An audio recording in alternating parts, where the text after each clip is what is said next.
Bismillahirrahmanirrahim. Assalamualaikum warahmatullahi wabarakatuh.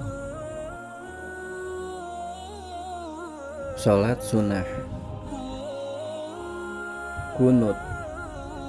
Diriwayatkan dari Abu Hurairah radhiyallahu anhu, ia berkata, Rasulullah SAW ketika salat subuh, setelah membaca surah, lalu bertakbir, ruku, kemudian bangun dengan mengucapkan Sami'allahu liman hamidah, Rabbana lakal hamdu. Allah menjawab orang yang memujinya, ya Tuhan kami, segala puji hanya bagimu. Lalu dengan berdiri setelah ruku itu, beliau membaca doa kunut yang artinya, ya Allah, selamatkanlah Al-Walid bin Al-Walid, Salamah bin Hisham, Ayyashi bin Abi Rabi'ah, dan orang-orang mukmin yang lemah. Ya Allah, dahsyatkanlah tekananmu terhadap kabilah Mudar, dan jadikanlah tahun-tahun mereka seperti tahun-tahun derita yang dialami oleh Yusuf. Ya Allah, kutuklah suku Lihyan, suku Ri'lan, suku Zakwan, dan suku Usyayyah, karena mereka mendurhakai Allah dan Rasul-Nya. Kemudian sampailah berita kepada kami bahwa Rasulullah SAW meninggalkan doa kunut itu setelah turun ayat yang artinya, kamu tidak berwenang sedikitpun mencampuri urusan mereka, karena mungkin Allah akan menerima taubat mereka atau menyiksa mereka, sebab mereka itu orang-orang yang zalim. Quran Surat Al-Imran ayat 128. Salat sunnah fajar.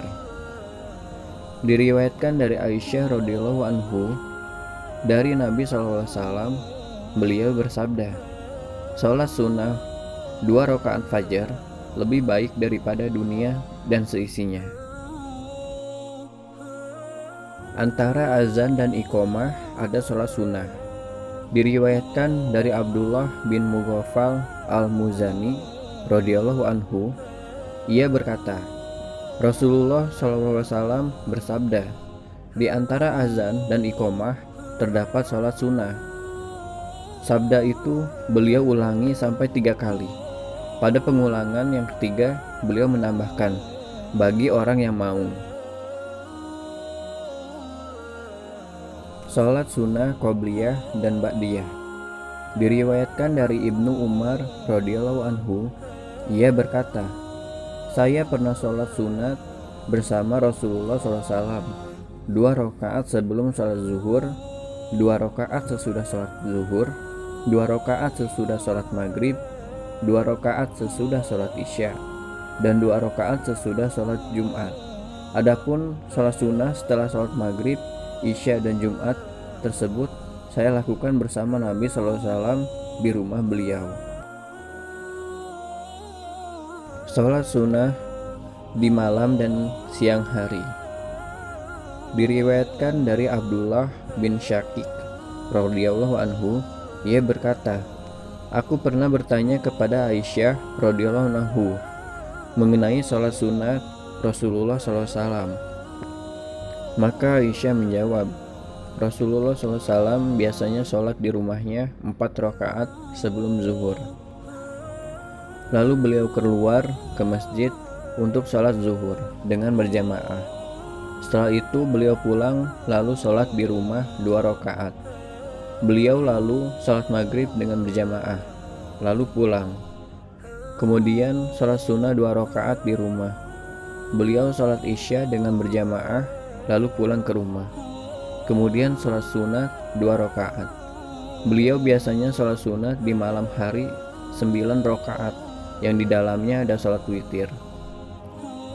Beliau sholat di malam hari lama sekali dengan berdiri dan pernah dengan duduk. Ketika beliau sholat dengan berdiri, setelah membaca surah, beliau melakukan ruku dengan sujud dari posisi berdiri. Dan ketika sholat dengan duduk, setelah membaca surah, beliau melakukan ruku juga sujud dari posisi duduk. Setelah fajar terbit, beliau melakukan sholat sunnah 2 rakaat. Sholat sunat di masjid. Diriwayatkan dari Zaid bin Sabit radhiyallahu anhu, ia berkata, Rasulullah SAW pernah membuat bilik kecil dari daun kurma atau tikar. Lalu beliau tempati untuk sholat sunat. Kata Zaid, maka orang-orang mengikuti Rasulullah SAW dan mereka datang untuk sholat sebagaimana beliau. Kata Zaid, kemudian mereka datang pada malam hari, namun Rasulullah SAW lama tidak keluar mendatangi mereka. Lalu mereka mengeraskan suara dan mengetuk pintu. Kemudian Rasulullah SAW keluar mendatangi mereka dengan marah. Lalu bersabda kepada mereka, kalian selalu berbuat seperti ini di masjid, sehingga aku khawatir kalau sholat yang kalian lakukan ini akan diwajibkan kepada kalian. Karena sebaik-baik sholat seseorang adalah di rumahnya, kecuali sholat fardu. Sholat sunnah di rumah.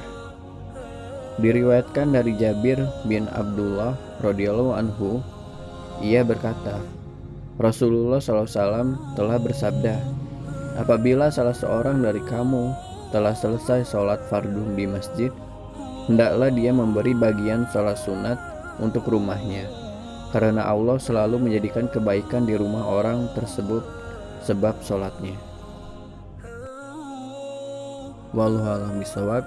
Assalamualaikum warahmatullahi wabarakatuh.